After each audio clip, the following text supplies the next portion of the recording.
నమస్తే,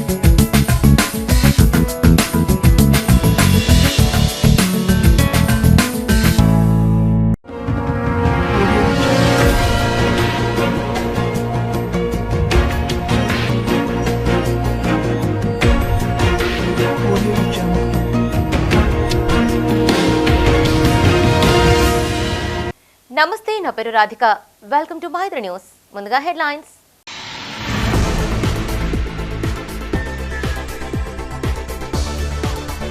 ఎమ్మెల్యే గంగులతో ఎంపీ సంజయ్ ములాఖత్. మార్నింగ్ వాక్ లో మంత్రి పొన్నం ఆరోపణలు.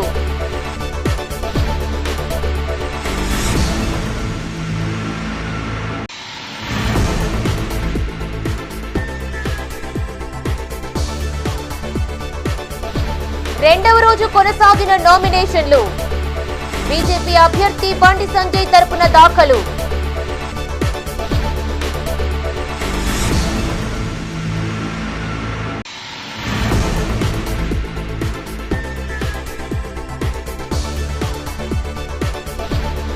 రేపటి నుండి నగరంలో పంచ న్యాయాలపై ప్రచారం.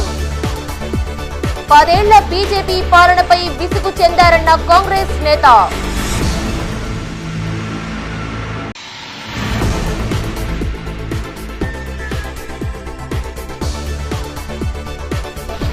ఓట్లు అడిగేందుకు వచ్చే వారి కోసం చీపుర్లు, చాటలు సిద్ధం చేయండి.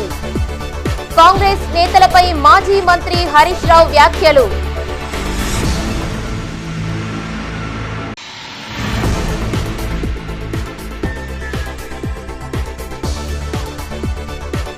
ఖరారు కాని అభ్యర్థి, కన్ఫ్యూజన్ లో కాంగ్రెస్.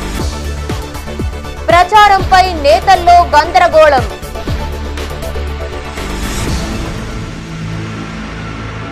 ఇక వార్తల వివరాలు. నల్లధనాన్ని తీసుకురావడానికి ఎలక్ట్రో బాండ్లను రూపొందించినట్లు ప్రధానమంత్రి చెప్పడం అవినీతిని ప్రోత్సహించినట్లేనన్నారు రాష్ట్ర మంత్రి పొన్నం ప్రభాకర్. కేంద్రం నుండి రాష్ట్రానికి రావాల్సిన నిధులు తప్ప కేంద్ర మంత్రిగా కిషన్ రెడ్డి ప్రత్యేకంగా తీసుకొచ్చిన నిధులేవీ లేవని ఆరోపించారు. ఆగస్టు 15 తర్వాత రైతులకు 2 లక్షల రుణమాఫీ చేస్తామని, వానాకాలం వడ్లకు 500 రూపాయల బోనస్ చెల్లిస్తామని అన్నారు. ఇప్పటికే 4 గ్యారంటీలను రాష్ట్రంలో అమలు చేస్తున్నట్లు చెప్పారు మంత్రి పొన్నం ప్రభాకర్. కరీంనగర్ అంబేద్కర్ స్టేడియంలో కాంగ్రెస్ ఎమ్మెల్యే డాక్టర్ కవ్వంపల్లి సత్యనారాయణ కాంగ్రెస్ నేత రాజేందర్ రావుతో కలిసి మార్నింగ్ వాక్ చేశారు రాష్ట్ర మంత్రి పొన్నం ప్రభాకర్. ఇండోర్ స్టేడియంలో షటిల్ ఆడి యోగా సెంటర్లో యోగా చేశారాయన. పార్లమెంటు ఎన్నికల్లో కాంగ్రెస్ అభ్యర్థిని గెలిపించారని వాకర్స్ ను కోరారు. బీఆర్ఎస్, బీజేపీ నేతలపై పలు ఆరోపణలు చేశారు. బండి సంజయ్, గంగుల కమలాకర్ కు మధ్య ఉన్న స్నేహం అందరికీ తెలిసిందేనని, వినోద్ రావును ఓడించడానికి గంగుల కమలాకర్ బండి సంజయ్తో కుమ్మక్కయ్యారని ఆరోపించారు. ఉప్పు నిప్పులా ఉన్న వీరు ఇరువురు పాలు నీళ్లలా కలిసిపోయారని ఆరోపించారు. ఎన్నికలు అయ్యాక సమస్యలుంటే తన దృష్టికి తీసుకురావాలని సూచించారు. 3 ఏళ్లలో కరీంనగర్లో ఇంటర్నేషనల్ క్రికెట్ స్టేడియం పూర్తి చేస్తామని హామీ ఇచ్చారు ఎమ్మెల్యే డాక్టర్ కవ్వంపల్లి సత్యనారాయణ. ఈ కార్యక్రమంలో మాజీ శాసనసభ్యులు ఆరపల్లి మోహన్, నాయకులు వైద్యుల అంజన్ కుమార్ పాల్గొన్నారు. ప్రజలు తెలంగాణకు సంబంధించి 10 సంవత్సరాలుగా భారతీయ జనతా పార్టీ, అది విభజన హామీలు కావచ్చు, లేదా 10 సంవత్సరాల ప్రభుత్వంలో తెలంగాణకు సంబంధించి రొటీన్గా వచ్చేటువంటి కార్యక్రమాలు తప్ప ఒక్కటి కూడా, ఒక విద్యా సంస్థ కావచ్చు, ఒక వైద్య సంస్థ కావచ్చు, ఒక పరిశ్రమ కావచ్చు, ఏది కూడా తెలంగాణ ప్రజలకు ఈ కేంద్ర ప్రభుత్వం నుంచి రాలేదు. మీరు వచ్చిందంటే చూపేయమని అడుగుతా ఉన్నాం. నిన్న కిషన్ రెడ్డి గారు రాష్ట్ర స్థాయి పార్లమెంటు అభ్యర్థిగా అక్కడ ఒక పవర్ పాయింట్ ప్రజెంటేషన్ చేసినారు. నేను అడుగుతా ఉన్నా, మీరు ప్రతి చిన్న కేంద్రం నుంచి 29 రాష్ట్రాలకు వచ్చేటువంటి నిధులు అందులో తెలంగాణ కూడా రావాల్సిందే, అది హక్కు. దాన్ని కూడా మీ లెక్కలు చూపెట్టుకుంటా ఉన్నారు. నిజంగా మీరు కేంద్ర మంత్రిగా లేదా కేంద్ర ప్రభుత్వం ద్వారా తెలంగాణ ప్రయోజనాలకు సంబంధించి ఏమైనా ప్రత్యేకించి ఒక ప్యాకేజీ కిందనో, ఒక ప్రత్యేకమైనటువంటి ప్రణాళిక కిందనో తెలంగాణ ప్రజల ప్రయోజనానికి సంబంధించి తీసుకొస్తే అప్పుడు గొప్ప. దేవుని మీద ఓట్లాడుకుడు కాదండి, గుడిలో ఉండాల్సిన దేవుడిని ఈరోజు బజార్కి ఇచ్చినారు. మీరు మీ ఓట్ల కోసం మీరు చేసిన అభివృద్ధి మీద ఓట్లాడగండి, మీరు చేసిన పనుల మీద ఓట్లాడగండి, మీరు ఇచ్చినటువంటి ఎంప్లాయ్మెంట్ మీద ఓట్లాడగండి. అది చేతగాక దేవుడిని అంటున్నావు. దేవుడిని ఎవరు మొక్కరండి? ప్రొద్దున లేస్తే సూర్య నమస్కారం నుండి స్టార్ట్ అవుతుంది బ్రతుకు. కాబట్టి దయచేసి మీ వాకర్స్ అందరికి కూడా ఒకటే విజ్ఞప్తి చేస్తూ ఉన్నాం. అవినీతి ముందు ఇస్తానడు. మా అన్న చెప్పిండు ఎన్నికల బాండ్లు, ఎలక్టోరల్ బాండ్స్, కోట్ల రూపాయలు, వేల కోట్లు. ఈరోజు మళ్ళీ నల్లధనం గురించి మాట్లాడుతాడు మూర్ఖుడు. ప్రధాన నోరా మోరా నాకు అర్థం కావట్లేదు. నువ్వు ఒక విధంగా నల్లధనాన్ని ప్రోత్సహిస్తా ఉన్నావు. ఎన్నికల బాండ్ల లోపల ఎవరు దాచుకున్నారో వాళ్ళ పేర్లు బయట పెట్టద్దన్నావు. ఈరోజు సుప్రీంకోర్టు ఇస్తే కదా జడ్జిమెంట్ నోట్ల ఎవరెవరు కోట్లు పెట్టారని తెలిసింది. మెగా ఇండస్ట్రీస్ కృష్ణారెడ్డి గారు 900 కోట్లు పెట్టినాడు. శరత్ చంద్రారెడ్డి గారు 500 కోట్లు ఇచ్చినాడు. డిఎల్ఫో వాళ్ళు 272 కోట్లు ఇచ్చినారు. ఇది దేనికోసం అండి? శరత్ చంద్రారెడ్డికి బెయిల్ అవసరం వచ్చింది, మెగా కృష్ణారెడ్డికి కాంట్రాక్ట్లు అవసరం పడ్డాయి. ఈడీ పేరు మీద బెదిరించి జిఎంఆర్ ఎయిర్పోర్ట్ని తీసుకొని ఇవ్వలేదా ఈయనకు, అదానికి? ఇంతవరకు భారతదేశ చరిత్రలో బీజేపీ క్యాండిడేట్ కానీ, కాంగ్రెస్ క్యాండిడేట్ కానీ, ఇంకా ఏ పార్టీ క్యాండిడేట్ కానీ నరేగా ఫండ్స్ పోస్టర్లో పెట్టుకొని ఇది నా కాంట్రిబ్యూషను, కరీంనగర్ ప్రజలారా ఇది నా కాంట్రిబ్యూషన్ అని చెప్పినంత దౌర్భాగ్య స్థితికి దిగజారిన బండి సంజయ్. నువ్వు ఒక ఫ్యాక్టరీ తెచ్చినవా? నువ్వు ఒక ఇండస్ట్రీ తెచ్చినవా? పోనీ ప్రణాళిక వేసినవా? రాలే. నువ్వు ఒక ప్రణాళిక వేసినవా? పోనీ ఇప్పుడు నేదునూరు గ్యాస్ ప్లాంట్ ఉంది, గ్యాస్ షార్టేజ్ ఉంది దేశం మొత్తం మీద తెలుసు. కానీ ఈయన ఉన్న 5 ఏళ్లలో కూడా వేరే ఎంపీలు కొన్ని చోట్లలో ఆ షార్టేజ్లోనే గ్యాస్ను కొంతమంది అలాట్మెంట్ చేయించుకున్నారు. ప్రైమ్ మినిస్టర్ దగ్గరికి పోయి కొట్లాడో, అమిత్ షా దగ్గరికి పోయి కొట్లాడో, పవర్ మినిస్టర్ దగ్గరికి పోయి కొట్లాడో గ్యాస్ అలాట్మెంట్ చేయించుకొని వాళ్ళు ఓ గ్యాస్ ప్లాంట్లు ఎస్టాబ్లిష్ చేసుకున్నారు దేశంలో. ఈయన నిజంగానే ఈయన పట్టుదల ఉంటే ఈయన కూడా గ్యాస్ అలాట్మెంట్ ఏదైతే ఉందో నేదునూరు గ్యాస్ ప్లాంట్కి తెచ్చేటోడు. అప్పటికే ల్యాండ్ నామినేషన్ల ప్రక్రియ 2వ రోజు కొనసాగింది. కరీంనగర్ కలెక్టరేట్లో ఈ పార్లమెంటుకు ఒక నామినేషన్ దాఖలైంది. బీజేపీ పార్లమెంటు అభ్యర్థి బండి సంజయ్ తరపున ఆ పార్టీ నేతలు నామినేషన్ను దాఖలు చేశారు. ఎన్నికల రిటర్నింగ్ అధికారి పమేలా సత్పతికి బీజేపీ బృందం నామినేషన్ పత్రాలు అందజేసింది. మాజీ ఎమ్మెల్యే బొడిగి శోభ, బీజేపీ జిల్లా అధ్యక్షులు గంగాడి కృష్ణారెడ్డి, బండ రమణారెడ్డి, ప్రతాప రామకృష్ణ, మాజీ మేయర్ శంకర్ పాల్గొన్నారు. 3 అంచెల భద్రతా వ్యవస్థను కట్టుదిట్టంగా ఏర్పాటు చేశారు పోలీసు అధికారులు. టౌన్ ఏసీపీ నరేందర్ నేతృత్వంలో బందోబస్తు నిర్వహిస్తున్నారు. జిల్లా కలెక్టర్ వెంట అదనపు కలెక్టర్లు ప్రఫుల్ దేశాయ్, లక్ష్మీకిరణ్, ట్రైనీ కలెక్టర్ అజయ్ యాదవ్, కరీంనగర్, హుజరాబాద్ ఆర్డీఓలు మహేశ్వర్, రమేష్ బాబు పాల్గొన్నారు. ఈ కరీంనగర్ జిల్లాలో ఉండి ఇక్కడ టీఆర్ఎస్ నాయకులతోటి కుమ్మక్కై పక్క జిల్లాలకు పోయినటువంటి మంత్రి పొన్నం ప్రభాకర్ గారు అవాకులు చెవాకులు, ఒక మంత్రిగా ఉండి అవాకులు చెవాకులు అబద్దాలు ప్రచారం చేస్తూ ఇవాళ కాంగ్రెస్ పార్టీ నాయకులు కూడా, కాంగ్రెస్ పార్టీ కార్యకర్తలు నాయకులు కూడా అతనికి పిచ్చి పట్టిందని, ఆయనకు ఏమైందన్నటువంటి సందేహంలో ఇలా కార్యకర్తలందరూ కూడా ఉన్నారు. వారికి పొన్నం ప్రభాకర్ అన్న జర ఒకసారి హాస్పిటల్ పోయి చూసుకుంటే మంచిదని చెప్పి మేము కూడా సలహా ఇస్తున్నాం భారతీయ జనతా పార్టీ కరీంనగర్ జిల్లా పక్షాన. మీరు ఇలా బండి సంజయ్ కుమార్ గారు ఏం చేసిరని చెప్పి నిన్న జరిగినటువంటి ఈ అసెంబ్లీ వారి సమావేశాలు కానీ ఎప్పటి కూడా అసత్యపు ఆరోపణలు చేస్తూ మీరు ప్రజల్ని ఏదో నమ్మించాలన్నటువంటి ప్రయత్నం చేస్తున్నారు. కానీ బండి సంజయ్ కుమార్ గారు మీకు అందరికీ కరీంనగర్ ప్రజలందరూ కూడా తెలుసు. ఇవాళ ఒక పార్లమెంట్ సభ్యుడిగా 12,000 కోట్ల రూపాయల పైగా నిధులు తీసుకొచ్చి మీకు కళ్ళు కనబడతలేవా అని చెప్పి మేము దాన్ని కూడా ఐ స్పెషలిస్ట్ దగ్గర కూడా పోతే మంచిదని చెప్పి పొన్నం ప్రభాకర్ గారికి, కాంగ్రెస్ నాయకులకు. పోలింగ్ సక్రమంగా జరిగేందుకు ఎన్నికల కమిషన్ కట్టుదిట్టమైన చర్యలు చేపట్టింది. పార్టీల ప్రతినిధుల సందేహాలను నివృత్తి చేసేందుకు పలు కార్యక్రమాలు చేపడుతున్నారు అధికారులు. ఇందులో భాగంగా కరీంనగర్ పార్లమెంటులోని ఈవీఎంలు, వీవీప్యాట్లను ఆయా అసెంబ్లీ నియోజకవర్గాల స్ట్రాంగ్ రూమ్లకు తరలించారు. ఎలాంటి అనుమానాలకు తావివ్వకుండా ప్రజా ప్రతినిధులను ఆహ్వానించారు రిటర్నింగ్ ఆఫీసర్ పమేలా సత్పతి. కరీంనగర్లోని ఈవీఎం గోదాంను సందర్శించారు parliament returning officer Pamela Satpathy. ఆయా అసెంబ్లీ నియోజకవర్గాలకు ఈవీఎంలు, వీవీప్యాట్ల తరలింపు ప్రక్రియను పరిశీలించారు ఆమె. దీనికి ఆయా రాజకీయ పార్టీల నాయకులు హాజరయ్యారు. తగిన జాగ్రత్తలు తీసుకుంటూ పకడ్బందీగా వెరిఫై చేయాలని అధికారులను సూచించారు. ఎక్కడ ఎలాంటి తప్పిదాలు జరగకుండా చూసుకోవాలని, అప్రమత్తంగా వ్యవహరించాలని పేర్కొన్నారు. తగిన భద్రత మధ్య స్ట్రాంగ్ రూమ్లకు తరలించాలని తెలిపారు. పలు వివరాలను జిల్లా కలెక్టర్ అధికారులను అడిగి తెలుసుకున్నారు. ఈ కార్యక్రమంలో అదనపు కలెక్టర్ ప్రఫుల్ దేశాయ్, కరీంనగర్, హుజరాబాద్ ఆర్డీఓలు కె మహేశ్వర్, రమేష్ బాబు, ఆయా రాజకీయ పార్టీల నేతలు సత్యనేని శ్రీనివాస్, మడుపు మోహన్, కళ్యాణపు ఆగయ్య, బర్కత్ అలీ, మిల్కూరి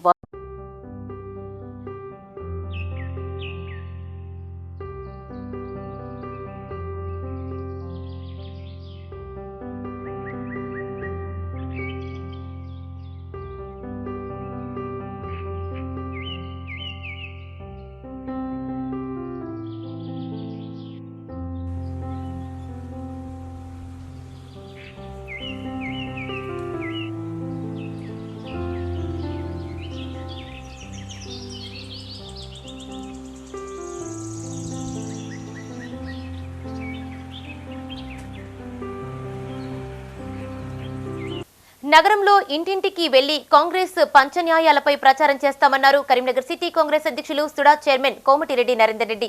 రాష్ట్రంలోని కాంగ్రెస్ ప్రభుత్వం 6 గ్యారంటీల్లో ఇప్పటికే 4 అమలు చేస్తోందని, కేంద్రంలో కాంగ్రెస్ అధికారంలోకి వస్తే వీటికి తోడు పంచన్యాయాలు అమలు చేస్తుందని చెప్పారు. కరీంనగర్ పార్లమెంటులోని బీఆర్ఎస్, బీజేపీ అభ్యర్థుల వైఫల్యాలను వివరించి కాంగ్రెస్ గతంలో చేసిన సంక్షేమాలను ప్రజలకు గుర్తు చేస్తామన్నారు నరేందర్ రెడ్డి. కరీంనగర్ నగర కాంగ్రెస్ కార్యాలయంలో ఆ పార్టీ నాయకులతో కలిసి మీడియాతో మాట్లాడారు సిటీ కాంగ్రెస్ అధ్యక్షులు సుడా చైర్మన్ కోమటిరెడ్డి నరేందర్ రెడ్డి. కాంగ్రెస్ అధిష్టానం ఆదేశాల మేరకు నగరంలోని అన్ని డివిజన్లలో ప్రచారం చేయనున్నట్లు తెలిపారు. తుక్కుగూడ సభలో తమ అగ్రనేత రాహుల్ గాంధీ ప్రకటించిన పంచ న్యాయాలను ప్రజల్లోకి తీసుకువెళ్తామన్నారు. కరీంనగర్ పార్లమెంటులో ఎంపీగా బండి సంజయ్ ప్రత్యేకంగా తీసుకొచ్చిన ప్రాజెక్టు ఒక్కటైనా ఉందా అని ప్రశ్నించారు. రాష్ట్ర ప్రజల పన్నుల ద్వారా కేంద్రానికి వెళ్లి చట్టం ద్వారా వచ్చే నిధులు మినహా ఇక్కడి పార్లమెంటు నియోజకవర్గం ప్రజలకు చేసింది శూన్యమన్నారు. కాంగ్రెస్ ప్రభుత్వ హయాంలో చేపట్టిన యూజీడీతోనే స్మార్ట్ సిటీకి అర్హత లభించినట్లు గుర్తు చేశారు. స్మార్ట్ సిటీ అవినీతిలో ఎంపీ అవినీతికి పాల్పడ్డారని ఆరోపించారు. ఈ సమావేశంలో నాయకులు తాజుద్దీన్, శ్రావణ్ నాయక్, శ్రీనివాసరెడ్డి పాల్గొన్నారు. రాష్ట్రంలో అమలవుతున్నటువంటి 6 గ్యారంటీలతో పాటు కేంద్రంలో కాంగ్రెస్ పార్టీ అధికారంలోకి వస్తే 5 న్యాయాల ద్వారా పంచ న్యాయాల ద్వారా ఏ విధంగా ప్రజలను ఆదుకుంటాం అనేది మొన్న జరిగినటువంటి తుక్కుగూడ సభలో మా ప్రియతమ నాయకులు రాహుల్ గాంధీ గారు ప్రకటించినటువంటి పంచ న్యాయాలను ఇంటింటికి చేరే విధంగా, గతంలో ఏ విధంగా అయితే కాంగ్రెస్ పార్టీ ప్రవేశపెట్టినటువంటి 6 గ్యారంటీలను ఏ విధంగా అయితే తీసుకెళ్ళినామో, మరి ఇప్పుడు కేంద్రంలో కాంగ్రెస్ పార్టీ గెలుపే లక్ష్యంగా గత 5 సంవత్సరాలుగా భారతీయ జనతా పార్టీకి సంబంధించినటువంటి ఇక్కడ ఉన్నటువంటి బండి సంజయ్ కుమార్ వైఫల్యాలను, ఆయన 5 సంవత్సరాలుగా అసమర్థ పాలనను, నగరంలో స్మార్ట్ సిటీ పనులు జరిగితే ఏ విధంగా అసమర్థ ఎంపీగా నిలబడి ఉన్నాడు, దొంగలు ఊళ్ళు వంచుకున్నట్టు బీఆర్ఎస్, బీజేపీ సంబంధించినటువంటి కేంద్ర రాష్ట్ర ప్రభుత్వం సంబంధించినటువంటి నిధులను అశాస్త్రీయంగా నాణ్యత లోపతం జరిగితే ఎందుకు కళ్ళు మూసుకొని ఉన్నాడు? దీనికి ఉన్నటువంటి నీ వాటా పంచుకోవడం వల్లనే కదా. గత 10 సంవత్సరాలలో కేసీఆర్ కుటుంబానికి దగ్గర వ్యక్తిగా, కుటుంబ సభ్యునిగా మరి జరిగినటువంటి అవినీతి భాగవతములన్నింటిలో స్మార్ట్ సిటీ మాట్లాడితే మేము స్మార్ట్ సిటీ తీసుకొచ్చామని చెప్తావు. అసలు కరీంనగర్కి స్మార్ట్ సిటీకి ఎలిజిబిలిటీ గతంలో ఉన్న కాంగ్రెస్ ప్రభుత్వ హయాంలో 2004 తర్వాత అండర్ గ్రౌండ్ డ్రైనేజ్ నిర్మించిన ఘనత కాంగ్రెస్ పార్టీ ప్రభుత్వాన్ని. కరీంనగర్ జిల్లా తిమ్మాపూర్ మండలం రామకృష్ణ కాలనీలో పంచాయతీ రికార్డులను పరిశీలించారు డీఎల్పీఓ రాంబాబు. గ్రామంలోని స్ఫుతిగ్న హోమ్స్లో అక్రమంగా నిర్మాణాలు చేపట్టారని ఆరోపిస్తూ మండల సిపిఐ నాయకులు బోయిని తిరుపతి జిల్లా కలెక్టర్కు ఫిర్యాదు చేశారు. దీంతో డీఎల్పీఓ రాంబాబు గ్రామ పంచాయతీ కార్యాలయాన్ని సందర్శించి పలు రికార్డులను పరిశీలించారు.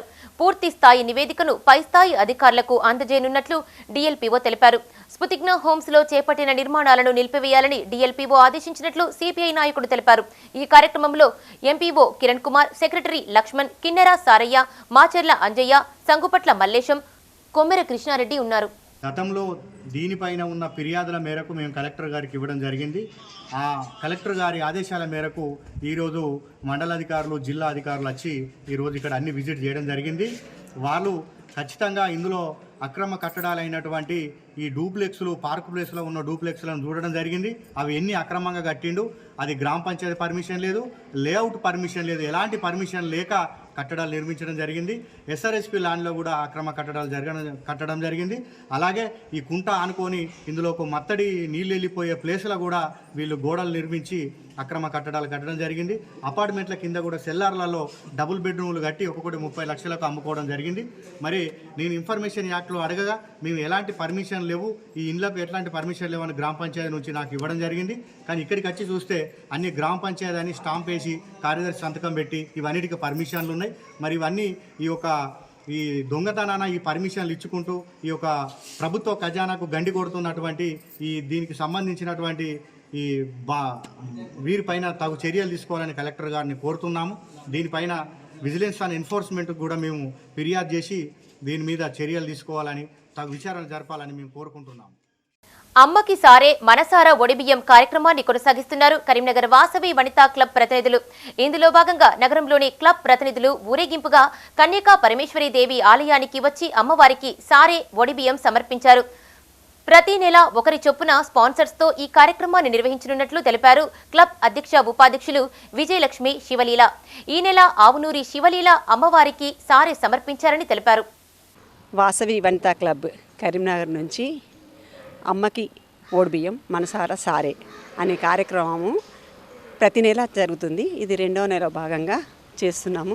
ప్రతి నెల కూడా మాకు చాలామంది మా స్పాన్సర్స్ వస్తున్నారు. అంటే ఒక్కొక్క నెల ఒక్కొక్కరు స్పాన్సర్ చేసి ఒక్కొక్క వాళ్ళ నుంచి సార్ వస్తుంది. వాసవి క్లబ్ వనిత ఈ కార్యక్రమం చేపట్టింది. ఇది 2వ నెల. జై వాసవి. ప్రతి నెల ఒక్కొక్కరు స్పాన్సర్ చేస్తున్నారు. ఈసారి ఆవునూరి శివలీల గారు చేశారు. ఇంకా 4-5 కూడా స్పాన్సర్ చేశారు. ఈసారి వాసవి కన్యాక పరమేశ్వరి మాతాకి తీసుకొచ్చినాం. పోయినసారి మేము గీతా మందిరం నుండి చప్పుడుతోని ఊరేగింపుగా అందరు సుహాసులతోని సారె తీసుకొని వాసవి కన్యాక పరమేశ్వరి గుడికి సారె తీసుకొని వచ్చాము. అమ్మకు మనసారా ఒడిబియ్యం అనే దాంతో నేను మొదలుపెట్టాను. ఇప్పుడు ఇది 2వ నెల అండి. ఇట్లా 9 నెలలు 11 నెలలు అట్లా పోద్దామని ఆలోచన ఉంది. చాలామంది సుహాసులు పాల్గొంటున్నారు. ఇందులో చాలా సంతోషపడుతున్నారండి. అందుకని ఇది ఒడిబియ్యం సారె ఇట్లా పెట్టాలనుకొని ఆలోచన వచ్చి ఇట్లా పెట్టాను. పబ్లిసిటీ చేసే నాయకుడు కావాలా, పని చేసే నాయకుడు కావాలా, మీరే నిర్ణయించుకోవాలన్నారు మాజీ మంత్రి తన్నీరు హరీష్ రావు. బీఆర్ఎస్ అభ్యర్థి వినోద్ కుమార్ ఒక విజన్ ఉన్న వ్యక్తి అని, అతన్ని భారీ మెజారిటీతో గెలిపించాలని కోరారు. కాంగ్రెస్ పార్టీ అధికారంలోకి వచ్చి 4 నెలల్లోనే రైతులను ఆగం చేసిందన్న ఆయన ఇచ్చిన హామీలు ఏ ఒక్కటి నెరవేర్చకుండా పార్లమెంటు ఎన్నికల్లో ఏ ముఖం పెట్టుకుని ఓట్లు అడుగుతున్నారని ప్రశ్నించారు. కాంగ్రెస్ నేతలు ఓట్లు అడగడానికి వస్తే చీపుర్లు చాటలు పట్టుకుని సిద్ధంగా ఉండాలని మహిళలను కోరారు. పార్లమెంటు ఎన్నికల ప్రచారంలో భాగంగా సిద్దిపేట జిల్లా బెజ్జంకి మండల కేంద్రంలో కరీంనగర్ పార్లమెంటు అభ్యర్థి బోయినపల్లి వినోద్ కుమార్ కు మద్దతుగా బహిరంగ సభ నిర్వహించారు. దీనికి హాజరైన మాజీ మంత్రి హరీష్ రావు, మాజీ ఎమ్మెల్యే రసమయ్య బాలకిషన్లకు డప్పు చప్పులు కోలాటాలతో ఘన స్వాగతం పలికారు బీఆర్ఎస్ కార్యకర్తలు. రేవంత్ రెడ్డి 100 అబద్ధాలు చెప్పి అధికారంలోకి వచ్చాడని, ఈ పార్లమెంటు ఎలక్షన్లలో తగిన బుద్ధి చెప్పాలని ఓటర్లను కోరారు మాజీ మంత్రి హరీష్ రావు. బీజేపీకి ఓటు వేస్తే పేదల నడ్డి విరుస్తుందని, పెట్రోల్, డీజిల్, జీఎస్టీ ధరలు పెంచారని గుర్తు చేశారు. తోటపల్లి, అనంతగిరి ప్రాజెక్టులు కట్టి బెజ్జంకి మండలానికి నీళ్లు ఇచ్చామని అన్నారు. అందరూ ఆలోచించి వినోద్ కుమార్ ను భారీ మెజార్టీతో గెలిపించాలని కోరారు. ఈ కార్యక్రమంలో బీఆర్ఎస్ కరీంనగర్ జిల్లా అధ్యక్షులు జీవి రామకృష్ణారావు, కొండూరి రవీందర్రావు, బీఆర్ఎస్ నాయకులు పాల్గొన్నారు. విజన్ ఉన్న వినోదన్న మళ్ళీ కరీంనగర్ కు ఎంపీ కావాల్సినటువంటి అవసరం ఉంది. దయచేసి ఆలోచించండి. ఇలా కాంగ్రెస్ చాలా విషయాలు చెప్పింది. ఈడ కాంగ్రెస్ పార్టీ గెలిచిందనుకో, నేను అసెంబ్లీలో మాట్లాడితే రేవంత్ రెడ్డి ఏమంటాడు, ఏమయ్యా హరీష్ రావు ఇంతకన్నా మాట్లాడుతున్నావు, నేను 2 లక్షల రుణమాఫీ ఎగ్గొట్టిన, 500 బోనస్ ఇస్తా అని మోసం చేసిన, ఆడపిల్లలకు 2500 ఇస్తా అని ఆగం చేసిన, ముసలోళ్ళకు 4000 ఇస్తా అని మోసం చేసిన, చదువుకునే పిల్లలకు స్కూటీలు ఇస్తా అని అబద్ధం ఆడిన, నిరుద్యోగ యువతకు ఉద్యోగాలు ఇస్తా అని మోసం చేసిన, 4000 నిరుద్యోగ వృత్తి ఎగబెట్టిన, అయినా నాకే ఓట్లేసింది కదా, నువ్వేం మాట్లాడతావు అనడా? నేను మాట్లాడాలంటే బిడ్డ రేవంత్ రెడ్డి నువ్వు ఇవన్నీ ఎగబెట్టినావు కనుక మా బెజ్జంకిలా నీకు సురుకు పెట్టిండ్రు, ఇప్పటికైనా ఇస్తావా అయ్యవా అని గల్ల పట్టుకొని గట్టిగా అడుగుతా. గా బలం మాకు ఇవ్వాలని బల్ల గుద్ది అడుగుతా. ఆ బలం మాకు మీరు ఇవ్వాలని నేను కోరుతా ఉన్నా. గల మేముండగా పని చేయలేదా? బెజ్జంకిలో ఇలా కలెక్టర్తోనైనా రేపు అసెంబ్లీలో మాట్లాడతా, అవసరమైతే కోర్టుకైనా పోయి మీ పక్షాన నేను అండగా ఉంటా, మిమ్మల్ని కాపాడుకుంటా అని చెప్పి కూడా మనం చేస్తా ఉన్నాం.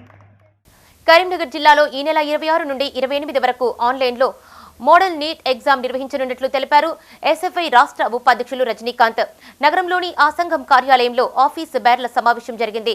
ఈ ఏపీ సెట్ పరీక్ష నిర్వహణపై చర్చించారు. ప్రముఖ విద్యావేత్త చుక్కా రామయ్య కన్వీనర్ గా 19 ఏళ్లుగా మోడల్ నీట్ ఎగ్జామ్ నిర్వహిస్తున్నట్లు చెప్పారు. పోటీ పరీక్షల్లో భయాన్ని పోగొట్టేందుకు మోడల్ పరీక్ష నిర్వహిస్తున్నట్లు తెలిపారు.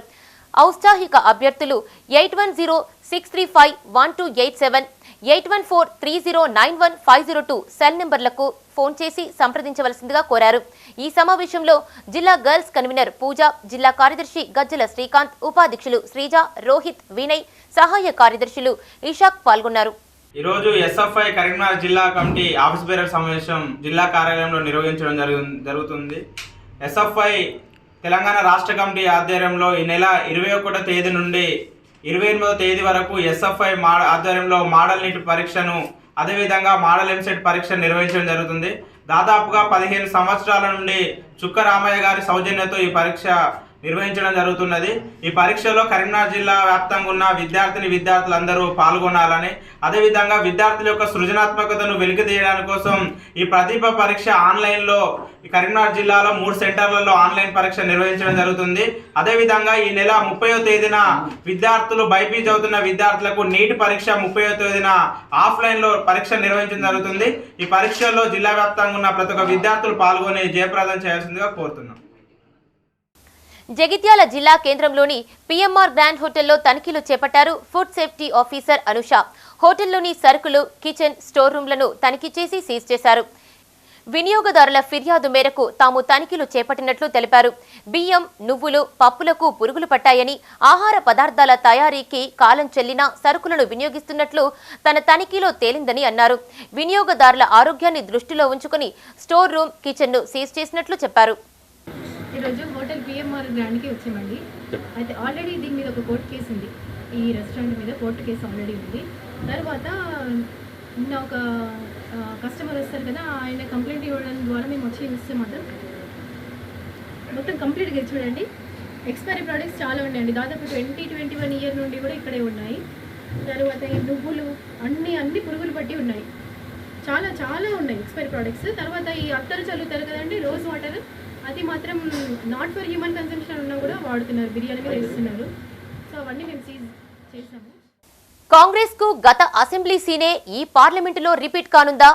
కరీంనగర్ అభ్యర్థిని ప్రకటించకపోవడం వల్ల క్యాడర్లో నైరాశ్యం నెలకొందా? ప్రస్తుత పరిస్థితులు అవుననే చెబుతున్నాయి.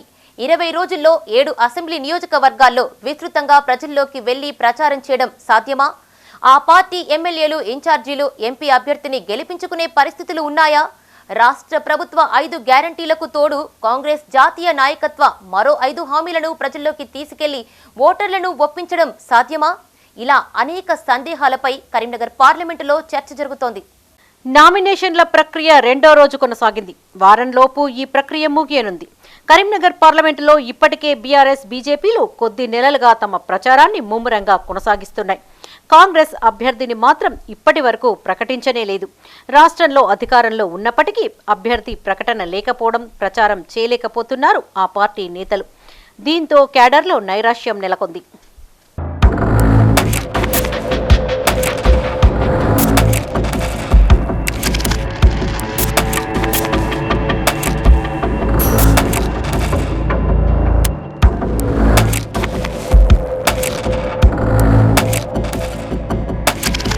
కరీంనగర్ పార్లమెంటుకు కాంగ్రెస్ అభ్యర్థి ఎవరనేది స్పష్టత రాలేదు. మాజీ ఎమ్మెల్యే అలిగిరెడ్డి ప్రవీణ్ రెడ్డి, వెలిచాల రాజేందర్ రావు, తీన్మార్ మల్లన్న పేర్లను అధిష్టానం పరిశీలించింది. వెలిచాల రాజేందర్ రావు పేరును ఖరారు చేశారని చెప్తున్నా అధికారిక ప్రకటన రాలేదు. అయితే రాష్ట్ర మంత్రి పొన్నం ప్రభాకర్ ఎమ్మెల్యేలు నిర్వహిస్తున్న సమావేశంలో వెలిచాల పాల్గొంటున్నారు. నగరంలో మార్నింగ్ వాక్, అల్గునూరులో పార్లమెంటు స్థాయి కార్యకర్తల సమావేశంలోనూ వెలిచాల పాల్గొని మాట్లాడారు. ఆయా కార్యక్రమాల్లో పాల్గొన్నప్పటికీ అభ్యర్థిగా పరిచయం చేసుకోలేని పరిస్థితి నెలకొంది.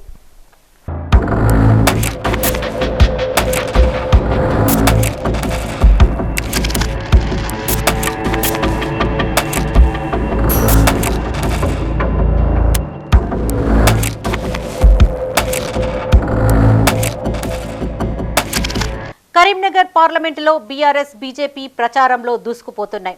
కాంగ్రెస్ అభ్యర్థి ప్రకటన రాకపోవడంతో క్యాడర్ గందరగోళంలో పడింది. మానకొండూర్, హుస్నాబాద్, వేమ్లవాడ, చొప్పదండి నియోజకవర్గాల్లో అధికార పార్టీ ఎమ్మెల్యేలున్నారు. కరీంనగర్, హుజరాబాద్, సిరిసిల్ల ఈ 3 నియోజకవర్గ ఇన్ఛార్జీలు ఉన్నప్పటికీ ప్రస్తుత పరిస్థితుల్లో జోష్ రావడం లేదు. కాంగ్రెస్ అధిష్టానం అభ్యర్థిని ప్రకటించకపోవడం వల్ల ప్రజల్లోకి వెళ్లలేకపోతున్నట్లు ఆ పార్టీలో చర్చ జరుగుతోంది.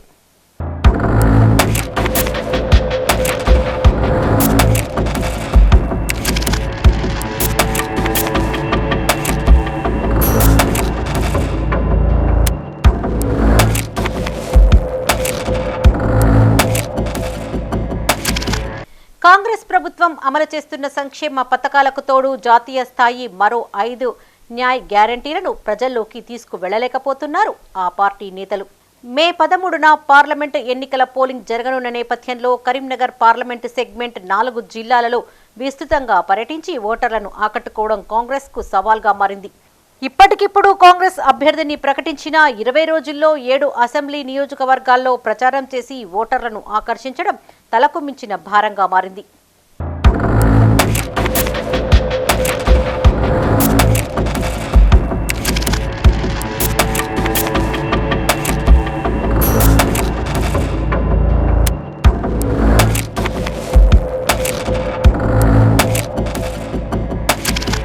ఈ పరిస్థితుల్లో కరీంనగర్లో కాంగ్రెస్ పార్టీని గెలిపించడం సీఎం టీపీసీసీ చీఫ్ రేవంత్ రెడ్డికి సవాలే అని చెప్పవచ్చు. రానున్న రోజుల్లో అసాధారణ నిర్ణయాలేమైనా తీసుకుంటే తప్ప ఆ పార్టీ గెలిచే అవకాశాలు లేవని పలువురు విశ్లేషకులు భావిస్తున్నారు.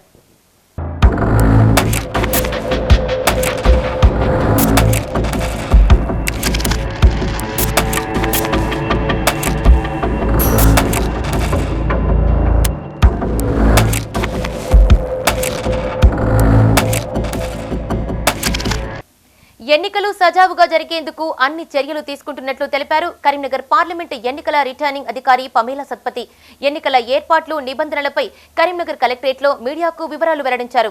పార్లమెంటు పరిధిలోని 7 అసెంబ్లీ నియోజకవర్గాల్లో 2194 పోలింగ్ కేంద్రాలను ఏర్పాటు చేస్తున్నామని, ఇందుకు 5423 మంది సిబ్బందిని వినియోగిస్తున్నట్లు తెలిపారు.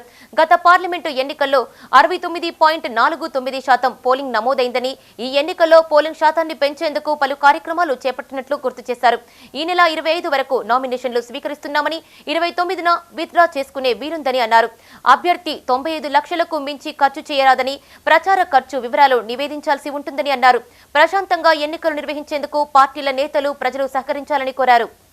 సో కరీంనగర్ అసెంబ్లీ సెగ్మెంట్లో ఒక 5 పోలింగ్ స్టేషన్స్ కలవడం జరిగింది. సో 2194 టోటల్ పోలింగ్ స్టేషన్స్ మన దగ్గర ఉన్నాయి. సో ప్రస్తుతానికి మన దగ్గర నామినేషన్ ప్రక్రియలు ప్రారంభమైంది నిన్నటి నుంచి.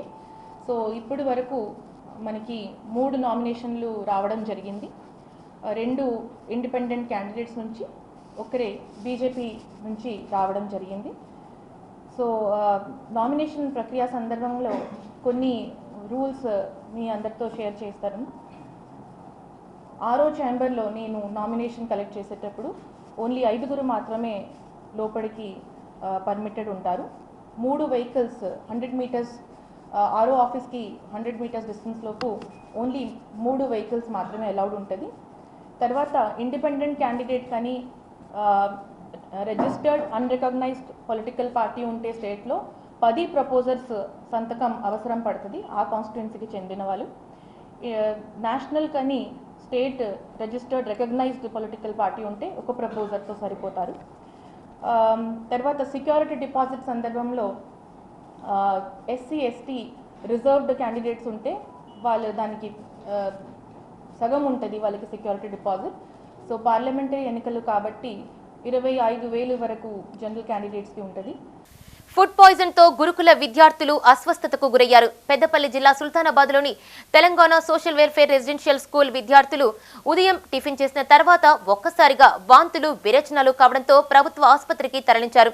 ఈ సందర్భంగా ప్రిన్సిపల్ సత్యరాజ్ మాట్లాడుతూ ఉదయం పూట టిఫిన్ కోసం వేసిన బోండాలు ఆయిల్ ఎక్కువగా పీల్చుకోవడంతో పిల్లల్లో డైజెషన్ సమస్య తలెత్తినట్లు తెలిపారు. దీనికి తోడు ఉష్ణోగ్రతలు కూడా ఎక్కువగా ఉండడంతో విద్యార్థులు అస్వస్థతకు గురైనట్లు వివరించారు. మెరుగైన చికిత్స అందించడంతో వారు కోలుకున్నట్లు చెప్పారు. హాస్పిటల్ తీసుకెళ్ళండి, అక్కడ డాక్టర్ అడ్వైస్ తీసుకోండి, ఇంకా అక్కడ నుంచి మనకు కావాలంటే ఇంకా ముందుకైనా సరే అంటే కరీంనగర్ బెస్ట్గా మనం చూపిద్దామని చెప్పడం జరిగింది. యాక్చువల్గా ఏంటంటే 5 పిల్లలకు మాత్రం కొద్దిగా బాగా వీక్గా ఉన్నారు సార్. మిగిలిన వాళ్ళకి తాత్కాలికంగా ఉంది. అంటే వాళ్ళు ఎంతమంది మిగిలిన వాళ్ళు దాదాపు ఇంకా 15 మంది దాకా ఉన్నారు సార్. అంటే ఇదేంటంటే కేవలం నాకు వాళ్ళు చెప్పింది ఏంటంటే మార్నింగ్ బోండా తిన్నారు, బోండా తినడంలో కొంత ఆయిల్ పీల్చింది, పచ్చగా అయ్యి దానివల్ల అరగలేదు, అందువల్ల అయింది ఒకటి. రెండోది ఏంటంటే ఈ ఎండ కూడా విపరీతంగా ఉండటం వల్ల ఆ ఎండకు కూడా కొంత వాళ్ళకి ఇదే ఎఫెక్ట్ పడవచ్చు అని చెప్పడం జరిగింది అనమాట. సరే వెంటనే డాక్టర్ గారు అందరికీ కూడా చూశారు, ఇంజెక్షన్స్ సెలైన్స్ అయితే 5 మెంబర్స్ పెట్టారు. వాళ్ళు స్టేబుల్గానే ఉన్నారు. రాత్రి కూడా నేను వచ్చే వరకు కూడా ప్రిన్సిపల్ గారు, వేరే ప్రిన్సిపల్ గారు కూడా వచ్చారు, ఆయన కూడా ఉన్నారు. 4 టీచర్లు, హెల్త్ సూపర్వైజర్, 3 టీచర్లు ఉండి వాళ్ళు చూసుకున్నారు. చూసుకొని దాదాపు 12, 1 గంట 2 వరకు కూడా వాళ్ళకి మొత్తం స్టేబుల్కి వచ్చేసారు. 12 స్టేబుల్కి వచ్చేసారు. మార్నింగ్ వరకు వాళ్ళు రెస్ట్ తీసుకున్నారు. తర్వాత తీసుకొచ్చాం, స్కూల్కి తీసుకొచ్చాం. ఉదయం కూడా మామూలుగా వాళ్ళు చెప్పినట్టుగా, ఎందుకంటే కొద్దిగా నార్మల్కి రావాలి అన్నటువంటి ఆలోచనతో పుచ్చకాయలు అవి పెట్టించాం, మజ్జిగ, ఇడ్లీలు తెప్పించి ఇడ్లీలు పెట్టించాను. అలా ట్రీట్మెంట్ ఇచ్చామన్నమాట. కేవలం ఇదే సార్, అంతకుమించి వేరే ఏం లేదు. నార్మల్గా మనం ఏంటంటే వేరే ఏమీ మనం ప్రత్యేకంగా పెట్టేది కూడా ఏం లేదు. ఆ షెడ్యూల్లో లూజ్ అయ్యి కొద్దిగా నూనె ఎక్కువ పీల్చడం వల్ల ఆ విధంగా ఇండైజేషన్ అయింది అక్కడ విషయం సార్. పోలీస్ స్టేషన్లో సీజ్ చేసిన గంజాయి అదృశ్యమైన కేసుపై విచారణ చేపట్టారు ఉన్నతాధికారులు. జగిత్యాల జిల్లా సారంగపూర్ పోలీస్ స్టేషన్లో మాయమైన గంజాయి విషయంలో నిర్లక్ష్యంగా వ్యవహరించిన 2 ఎస్ఐలను సస్పెండ్ చేశారు మల్టీ జోన్ ఐజీ రంగనాథ్. ఈ మేరకు జగిత్యాల ఎస్పీ సన్ప్రీత్ సింగ్ అందజేసిన నివేదిక ఆధారంగా గతంలో సారంగపూర్ ఎస్ఐగా పనిచేసిన మనోహర్ రావు, ప్రస్తుతం ఎస్ఐగా పనిచేస్తున్న తిరుపతులను సస్పెండ్ చేస్తూ ఉత్తర్వులు జారీ చేశారు ఐజీ ఏవి రంగనాథ్. ఇదే కేసులో సారంగపూర్ పోలీస్ స్టేషన్లో విధులు నిర్వహిస్తున్న head constable Ravinder Reddy, constable నరేందర్లు సైతం సస్పెండ్ కు గురయ్యారు. ఇవి ఈ బులెటిన్ విశేషాలు. మరిన్ని అప్డేట్స్ కోసం చూస్తూనే ఉండండి మా ఇతర న్యూస్. మేము లోకల్ మాడ్డా కరీంనగర్. Sign out Radhika.